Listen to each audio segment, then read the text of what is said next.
Welcome to Married and Family Living with the Grasleys on 92.7, a show focused on the domestic church, the family, which is the foundation of faith and spirituality. We hope you find our stories encouraging and helpful as we share our challenges of married and family living. Well, good evening, Linda. How are you tonight? I'm doing well. How are you? That's good. I can't believe we're doing our 9th episode. Yes, and we finally get to do screens. Yes, we've been the 9th time. We finally got it. Yeah, it's yes. the one I got. Yeah. Exactly. Well, screens. So we are recording in May, but we did a screen-free week at our house. April 29th through May 5th was National Screen-Free Week. Right. It was very hard to do. It was harder, and we really didn't do a full-bore deal either. We just did it kind of after school through bedtime, and we had a lot of exceptions. We did a screen restriction week, I guess, is what you say. That's a good one, We restricted our screen use to below what we normally use. That's right. So what happened during that week, besides everybody being aggravated and not knowing what the weather is immediately at that time? Right. Right. Well, we talked about holy moments last month, and we saw more of those. Things that I personally, as a mom, missed. We played basketball in the driveway. Well, we usually play basketball a lot, but the weather's been so crappy that we just haven't been playing basketball. Bad. It's been bad, but... Well, we made cookies for friends of ours that we thought might need it. That was nice. That was very nice. Yeah, they was were like very touched. A holy moment type of thing. Yeah, and we played music together.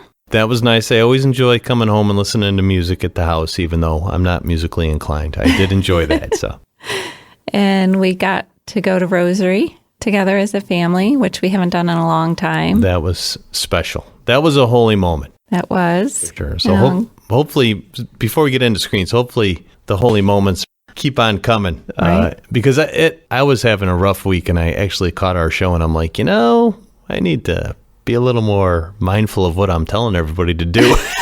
As I was honking the horn to the slow driver in front of me. I know.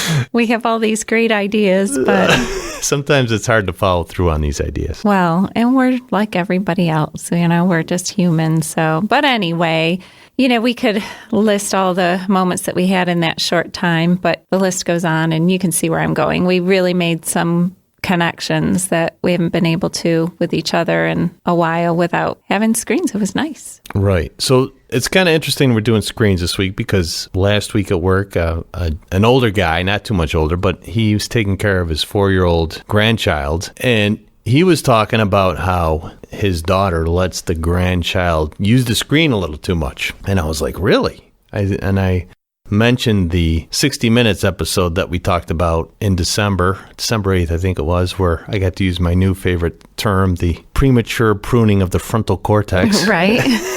I just love pulling that phrase out. Sounds so smart. And then later on in the month of May, Diane Sawyer did a special on screens on ABC News, which we didn't get to watch it on TV because it was during our screen-free week. So we tried to limit our TV access too. It is on YouTube, and it's broken up into 5 different parts, and each part is a different stage of people's lives. So there's the family unit, there's the pre-K unit, there's the school age unit and teenager unit. And I really think every one of those little units would touch the listeners one way or the other about the issues with screens and what's going on. But anyway, it was just interesting. I think this is a timely topic, Linda. It is. I know. Well, I, of course, have been trying to bring screenagers to, I saw it, what was it, like a year and a half ago. Right. I saw it at Westminster High School, and then the Knights of Columbus funded a viewing of this film, which is on this topic, obviously, screenagers, right here at St. Joe's. And we had a really nice discussion, a nice group about it. So for the people who are not sure what screenagers is, why don't you tell them what it is? So... I mean, it's a movie. It is. It's a movie about the fears, but it gives solutions. That's what I loved about it. On how to protect our kids, how to inform ourselves, and how to have open communication with our kids when it comes to screens. ironically, when I was bringing this to the church to get permission to show the movie, Kit Hart had also brought to the parish a book called Next Talk, and it's about just scary parenting things, screens being one of many. And I had run into Madeline Jones, and she said, you and Kit need to get together. So we kind of tried to dovetail some things together. But, the main thing is, there's a lot of things that we're afraid of, stranger danger and bullying and sexting and porn and the effects that these screens have on our kids' brains and their learning and their development and social interactions. But there's a great quote from Madeline. At first, it didn't click with me. And as I was thinking about it more and more, it just made so much sense, is these things aren't going to go away.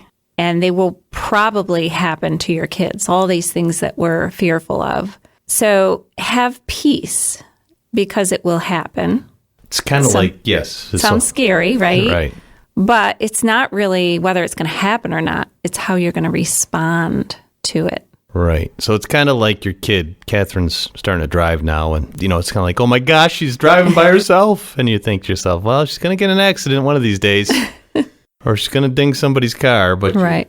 It's like, how are you going to respond to it? So right. I will say that once you saw that movie, Screenagers, that really impressed you, and you really had it on your heart to, like, I need to bring this to as many people as possible. And you really were an advocate for it. I'm glad the Knights of Columbus, 7612, gave you the money to actually show it here at the parish, and I think it was good.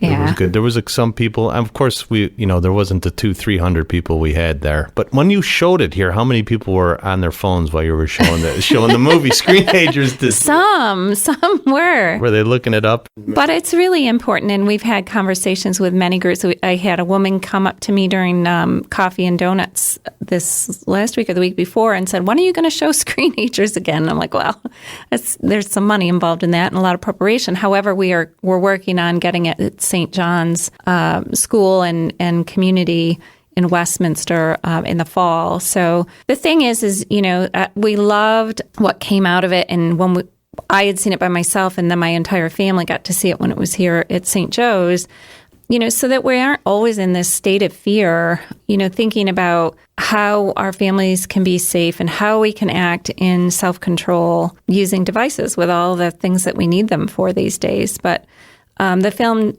talked about some of the scary stuff, but it also gave us information and strategies for open communication in your home and helping you help your children practice self-control when it comes to screen time. Right. I think it's kind of like anything else. If you become informed on it, it's less scary, and you can come up with strategies to implement some kind of control over your children. And stuff like that. And them over themselves, yeah. That's probably the most important thing, is right, because your kids are going to move out of the house, hopefully one day. And, if they were so restricted until they turn 18 and then they're out of the house, they might never, they'll just be on it 24/7, because it's like, I've never had this access before. Right.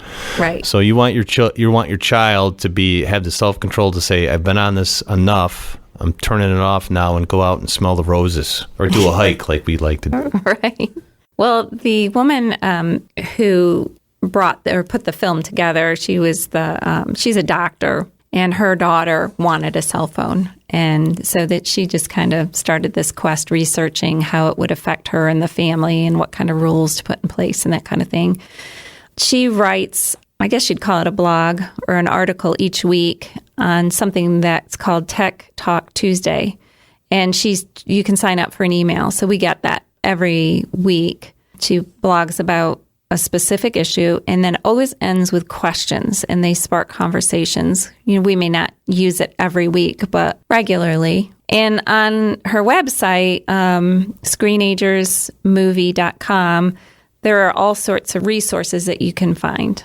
Right. I will say that email, I know everybody gets like 15, 25, 30 junk emails every day, but that email every Tuesday, I mean, you share that with me quite a bit. We go over stuff. Again, it's kind of one, staying informed, because she's very up to date. If something happened Friday, some kind of crazy internet thing or Snapchat thing, she'll blog about it on Tuesday. If it affects enough people, and she thinks parents need to know. So it's very up to date. Right. And it does have a lot of good information, like you said, questions that you could ask your kids.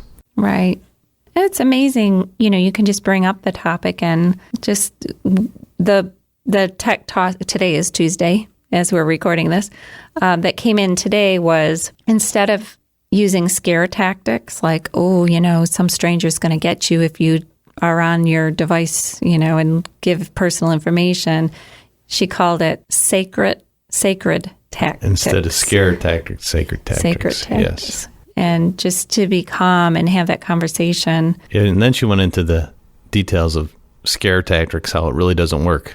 It's kind of funny. Yeah, because she's a doctor. Then she explains, the brain development and how it really doesn't work. Because if you try to scare them, they'll remember what happened after that, how that affected it, and nothing happens. Right. For most people, right? Most people, nothing happens. So like, yeah, that's all. Right. But if you're in a scary movie and there's a long corridor where something awful happened in the scary movie, well, that actually retains in your brain. So the next time you go down a dark corridor, you might actually get a little fearful. Right. Because something happened. Something.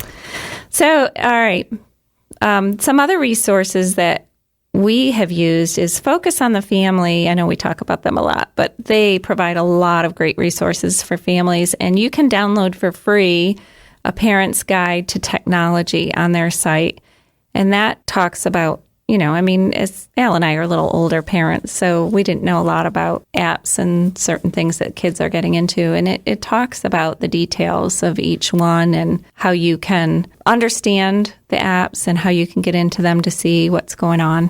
I know the thing about us is when we see an app, it's like, that looks stupid. I'm not going to load that. I'm not going to waste my time with that, right? But it's very interesting. Parents that are just like 10 or 15 years younger than us, they've kind of grown up with this app menu on their phone, and that's how they relate to people and stuff. So, we're talking about strategies to help your kids with self-control on the phones and stuff, but if the parents aren't doing it, then the kids are just going to follow the parents. So even though when we had the limiting screen time during the week, I think I got called out quite a bit from the kids. The kids were better about it than we were.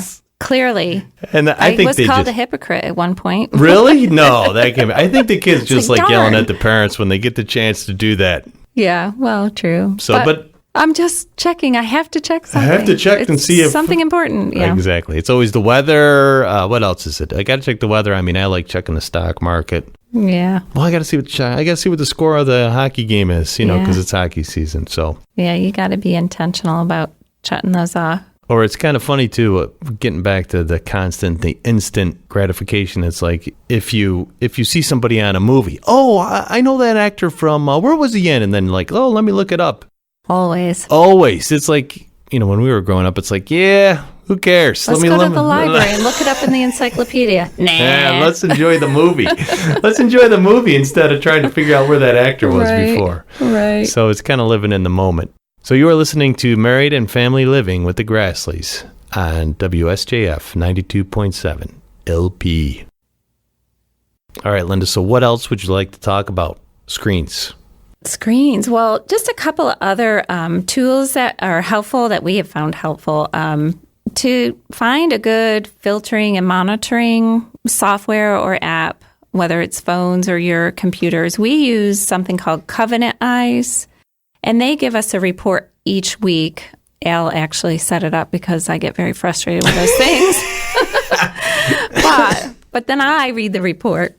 Yes, you do read the report because I'm like, whatever. And it tells me, where the kids have been on the screens, and the kids know that we monitor. In the beginning, every week, I would sit down with them and say, hey, I see this got flagged. What happened? And inevitably, it's like they're watching something on YouTube for school or maybe a merit badge or something. And then it auto plays and goes to something they shouldn't, or they type in something that they don't realize it's innocent and it blocks them. So you can set it up for each kid, each individual in your house. It can be for a mature teen, a kid, an adult. And you can limit even their times, how, what the parameters are. Yeah, I think there are better apps out there than Covenant Eyes for like people who have data phones. Like if your 16-year-old has a data phone or an iPhone, I think there's better apps out there to close off the data.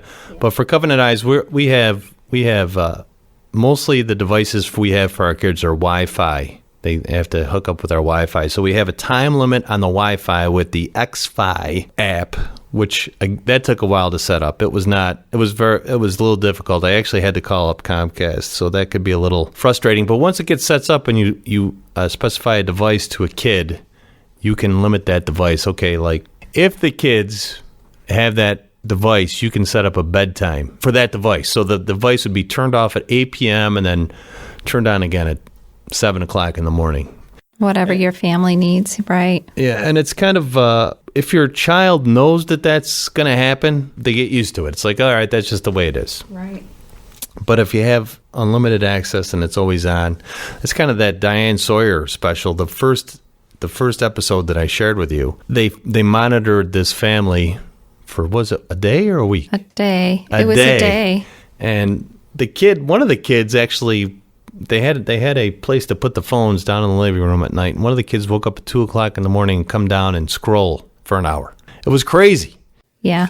And they told how many hours each person in the house had during the day. I think that kid had 14 hours. 14 hours. It was just nuts. So there's a whole correlation between screens and sleep. I'm sure everybody's heard of that before. But another thing I liked about that, although we're kind of getting off topic a little bit, is when the kids are off the screen, they actually feel better about themselves and about their self-worth.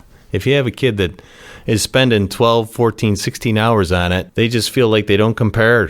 They're always comparing themselves to other people. The other thing about Covenant Eyes that some of the other sources don't really talk about, Covenant Eyes is a monitoring, filtering app software, but it also has articles in it too. And they talk about a lot of things that Screenagers does and focus on the family and family life both, I think. As does Covenant Eyes touches on porn, which is a huge problem for our youth and our society. People. Yeah, the whole society. I agree. Yep.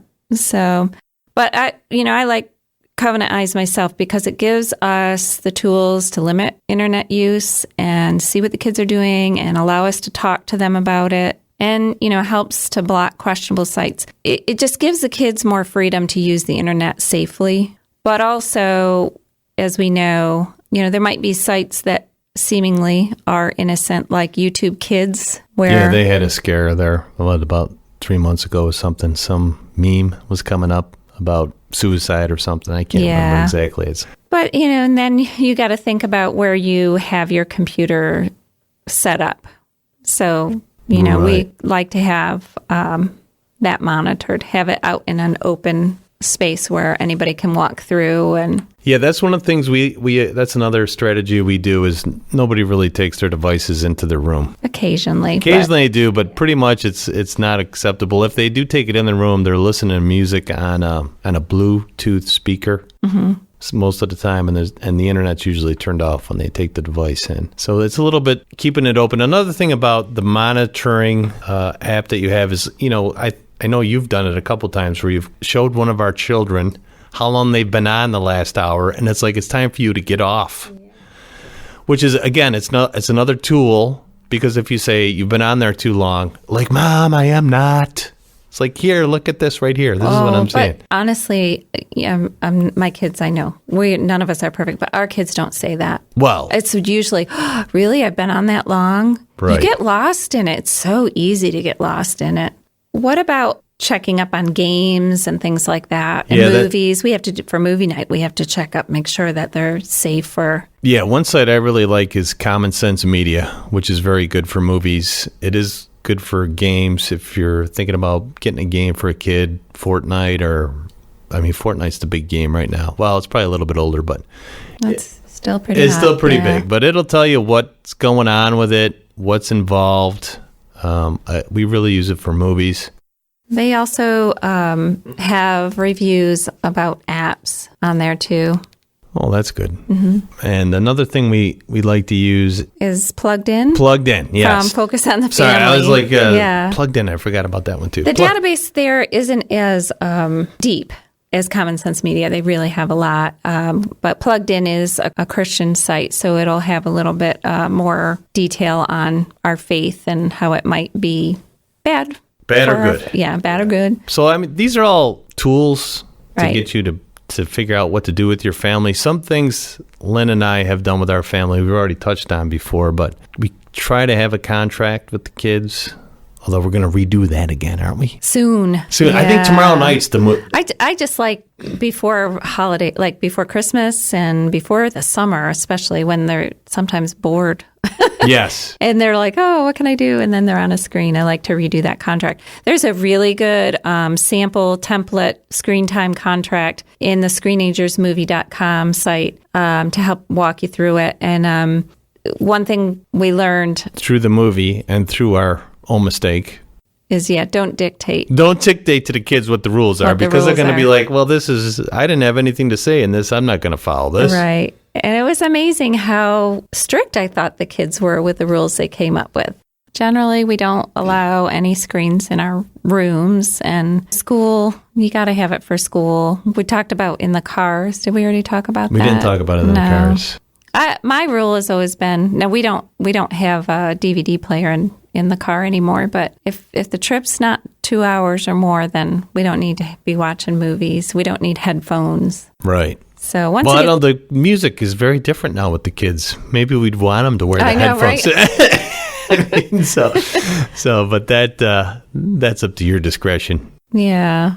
And then passwords, we need to know their passwords or they lose it. Right. And one of the Focus on the Families, or actually his family man, was saying how the parent would just grab the kid's device and have the kid unlock stuff, and the parent would just scroll through. And he would say he would not do it longer than 2 minutes. So that keeps a couple things going. One, it keeps the kid like, well, this could happen anytime, and it's not a hour probe. Right. It's 2 minutes. Yeah. Dad's just checking for 2 minutes. Right, exactly. So I thought that was pretty good. I don't know if that's where you're at right now with your kids. Maybe you need to start doing that. What other things do we have that we don't do? We allow the internet or the data being turned off for certain times. Yeah.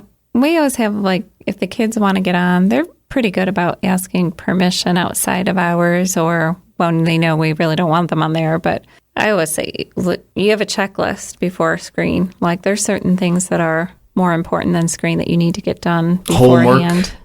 Yep. What else? Chores. Putting your clothes away. Sometimes just spending time. Like, I'll say to one of the kids, go and exercise for 30 minutes or read a book or just spend time with your brother or sister or something. Go rotate the tires in the car and then come back to me when you're done. Something like that. Change the oil. Change the oil. You know how I like to change the oil. Yeah. So, yeah. And then we just encourage them. One other thing is, don't load anything on your device without permission. There are ways to stop limiting the kids from downloading stuff without your permission, yes. Yeah, on the device. I know you can do it with Apple. You can't add an app without a code or something, but I've opened that up a little bit and with Catherine because she's older, and sometimes she'll be in a class and the teacher says, load this app, and she's got to do it then. But she always tells me because she knows, that's... Well, it'll come up on the Covenant Eyes report.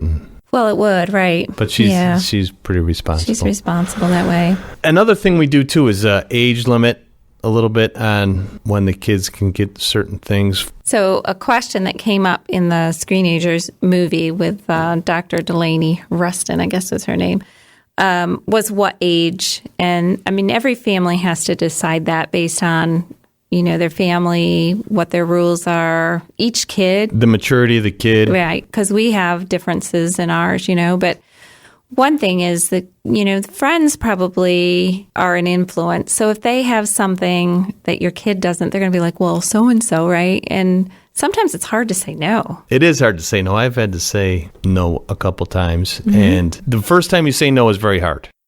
Then after that, it seems to get a little easier. But if you explain your no it seems a little bit easier for the kid to take. Like, this is why I don't want you to do it. And if you get the chance to watch the Diane Sawyer special, the more kids are off the screen, the more kids aren't doing stuff, the happier they are on the screen.